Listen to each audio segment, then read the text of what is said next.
Welcome to another episode of Mr. Holster Screws Up. Welcome to another episode of On the Range. Let's get out on that range.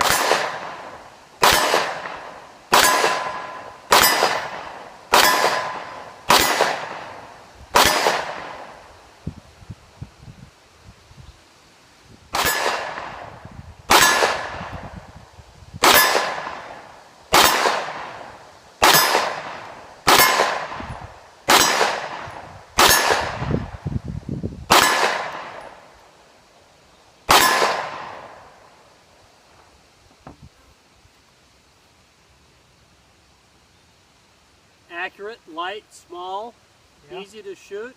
What's not to like?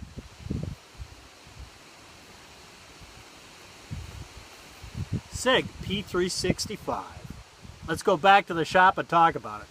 Well, here we are back in the shop, and before we start talking about this little gun, let's talk about the concept of reviewing guns on YouTube. Yeah, kind of an interesting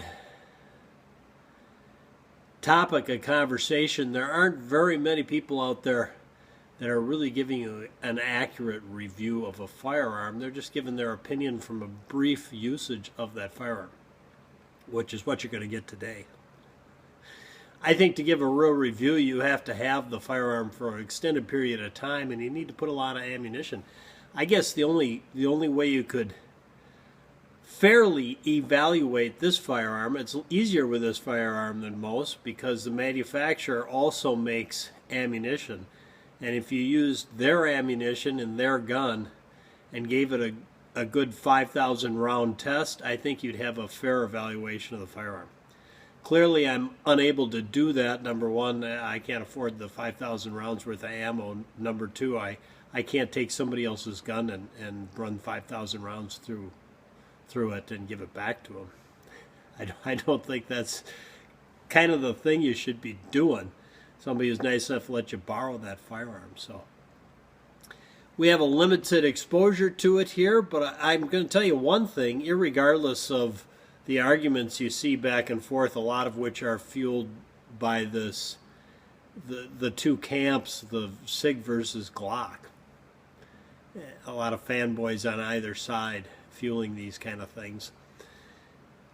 I feel the same way about firearms as I do about cars. I never owned a car in my life I didn't like. And I've owned a variety of cars from a 74 Vega to a 66 Mustang Fastback. Every car I had I liked. I like cars. I haven't had one I didn't like. I may have had one that was a lemon. But the car itself, I still, that 67, I think it was 67 Triumph I had. Anytime you have English wiring. Yeah, but I still love that car. At any rate, this firearm is a fantastic firearm. I'll tell you that right now. The size. You've got a 10-round magazine in a size that's almost a 380 subcompact size. A tiny 380. It's bigger, but you've got a 10-round magazine, 9mm, a very, very small firearm, and yet, in my hand at least, it performs like a Glock 19 size service weapon. It fits really nice in the hand. The recoil is mild. Just a well thought out, well designed concept of taking that subcompact 9mm and getting wringing everything you can out of it, I think. And just basically from the moment I shot my first shot till I was done, I saw nothing I didn't like about that firearm. And I can think of a lot of uses for it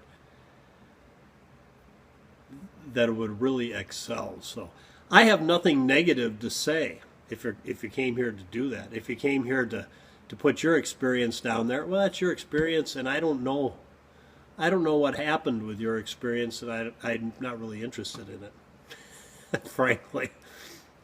You know, I can go buy a firearm and go buy the cheapest, crappiest ammunition in the world. I can not clean it and run it for 5,000 rounds. You see, now there's a test. There's a test to a firearm to see whether the firearm's good or not by not cleaning it when you get it and firing 5,000 rounds through it till it self-destructs and never maintaining it or cleaning it. And to that I say I don't know what that proves other than you're a pig. You don't take care of your stuff. I'll tell you, I'll leave you with this concept that I told to my stepchildren. Of course, they're my stepchildren, so anything I said to them went in this year and right out the other. But that dining room table you're repeatedly whacking with your silverware, we'll go over to the local lumber yard and we'll buy some nice oak, and you can build that dining room table out of that oak. And when you get done building it, you can put a finish on that dining room table. When you get done, I can guarantee you, you sit down at that table for dinner, you're not going to be smacking the top of it with the silverware because you're going to respect how much effort it took to make it. Yeah, it really got me nowhere, but see, that's how I look at things in life. I grew up with my mother owning a furniture store and doing the repair in the furniture store, and it didn't take me long to figure out that it's a lot easier to take care of stuff than it is to fix it. There you go. At any rate, this firearm, the owner has about 700 rounds through it. I shot almost 100 rounds through it down there on the hard target range, and it performed flawlessly. He says he's had no issues with it at all whatsoever, so take that for what it's worth. It's not a real high round count, but it's something.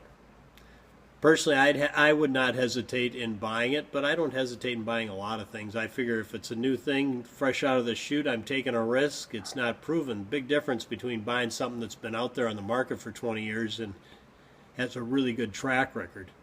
And you bear that in mind when you buy something new. But sometimes there's some development in something new that makes it different from other options out there and worth that risk, and I think this is one of them because it's a really, really, really,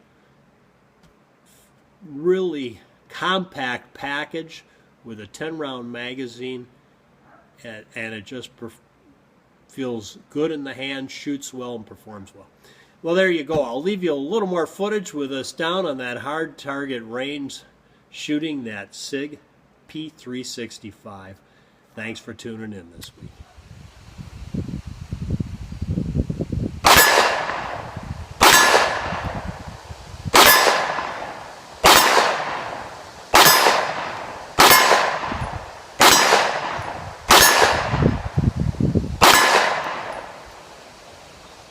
Till next time, for Mr. Holster, Dancer, Pecos, Panty, and Jack, go out and stay safe.